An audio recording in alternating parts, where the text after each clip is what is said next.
Здравейте, приятели! В Павел Баня опитах чудна баклава, съвсем различна от всичко, което бях ял до сега. Френска, така я наричат. Защо френска? Никой не можа да ми отговори, но до някъде теорията е, че в нея се слага кексова плънка. Корица баница, кексова плънка, корица баница, печене, сироп. Ей, това изглежда просто и е така, но иска малко време за приготвяне. Да започваме правенето на френската баклава. Ето как става това. Трябват яйца. Първо ще направим плънката. Както казах, това е кексова плънка. В случая с 2 яйца и захар ще разбия сместа. След това към нея трябва да добавя и орехови ядки. Най-лесно ще стане с миксер, пък и най-бързо. И разбивам докато се получи пяна.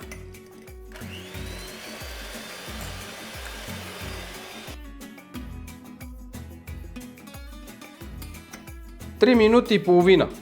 Много колко говоря, но горе-долу толкова ми отне с този миксер да направя сместа. Трябва да стане пухкава, както вече казах. И сега пресявам върху яйцата бакпулвер с брашно. Така бакпулвер има по-добър ефект. Това винаги е препоръчително, така че го спазвайте, за да имате успех. Сега разбърквам и пресявам.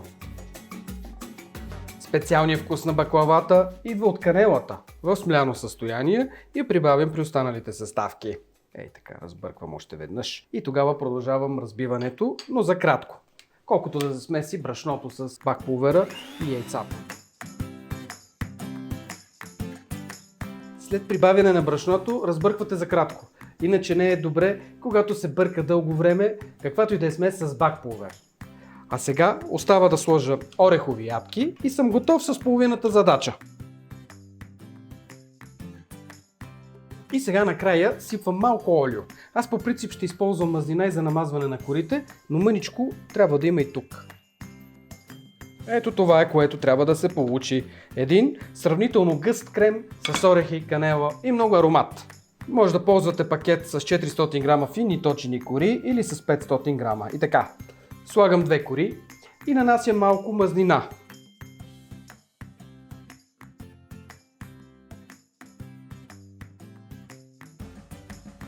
Може масло, може и олио.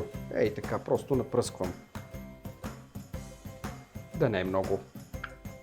Така половината пакет кори трябва да попадне в тавата.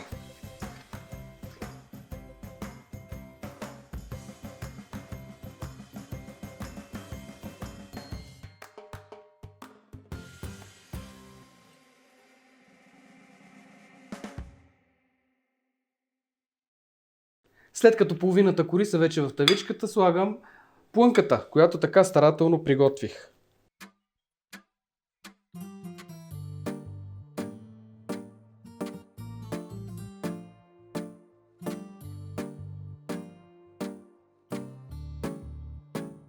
Както си му реда, я разпределяте, но така или иначе процесите са необратими.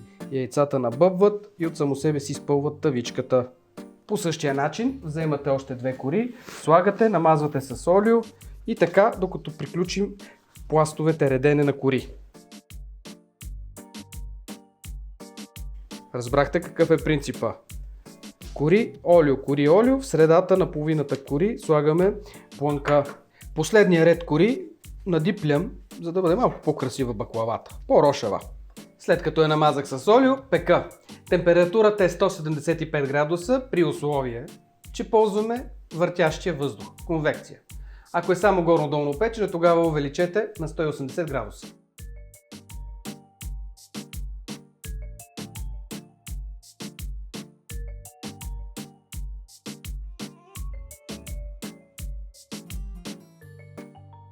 Време е да направим сироп. Вземам захар и вода. Правилото е студен сироп, гореща баклава или обратното. Аз не съм забелязал разлики. Обаче в Турция, когато бях, това ме впечатли, че на горещата баклава слагат врящ сироп, не просто горещ. Обаче като че ли там тестото е с друга консистенция и вероятно това да е причината. Мога само да гадая, при нас нещата са си така както са в традицията. И след като сипя водата и захарта, оставям сиропа да поври 5 минути, за да се уплътни.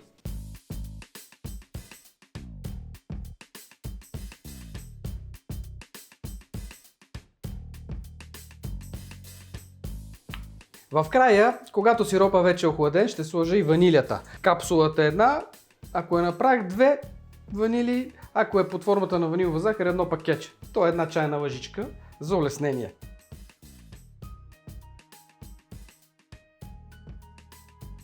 Ето това е баклавата. Златисто изпечена с червен цвят и повърхност, хрупкава.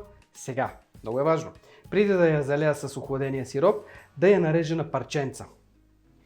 25-30 минути, не повече, е времето за изпичане на баклавата.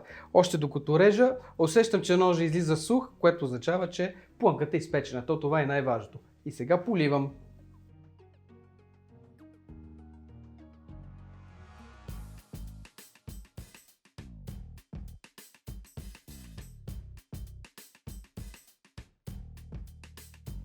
Мъчително за мнозина чакане. Аромата е убийствен. Едва като изстине и се напои добре, след няколко часа е готова за сервиране. Изяжда се на мига. Наистина бързо свършва, така че ако чакате гости, може да предвидите и втора порция. Да знаеш да чакаш. Това е правилото в повечето сладкиши. Баклава. Френска. Някои казват алжирска.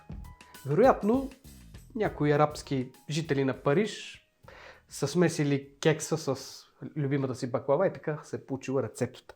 Няма да гадая. Искам да опитам, защото уха е божествено. Така, с нож ще си яде не с вилица, естествено. Вижте сега плънката. Как изглежда. Ароматна, с много орехи, с канела.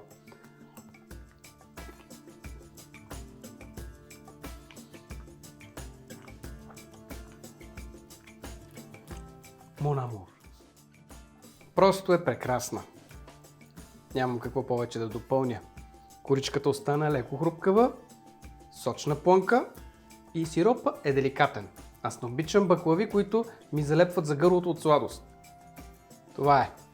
Споделих една прекрасна рецепта и се надявам и на вас да ви допадне.